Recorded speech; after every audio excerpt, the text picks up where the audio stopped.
Ar vaikystėje slapta pasvajodavai tapti balerina? Lengvu žingsneliu plaukti scena ir grakščiu judesiu nusilenkti plojantiems žiūrovams. O gal mieliau planuodavai įsivaizduojamas slaptųjų agentų operacijas? Norėdavai, kad bent mokykloje įvyktų kas nors įdomesnio už įprastas pamokas. Knyga Pavojus ant pirštų galiukų leis patirti, kas nutiktų, jei karščiausias vaikystės svajonės virstų realybė.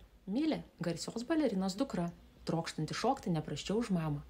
Jie atsakingai ruošiasi svarbiam pasirodymui, kuris dėja nenusiseka, ir dar iš žiūrovų salės dingsta mama. Jau lyg ir norėtųsi pasiduoti, paslėpti po antusgaliais spintoje bei paleisti pavėjų savo svajones, bet sužiba dar viena galimybė.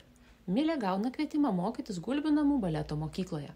O gal ji vis dar gali tapti balerina ir pradžiuginti mamą? Džiaugsmą ir viltį keičia netikėtumas. Paaiškėja, kad šioje baleto mokykloje slapta ugdomi šnipai. Ar Milė taps balerina? Kokių naujų įgūdžių ji dar įgis mokykloje?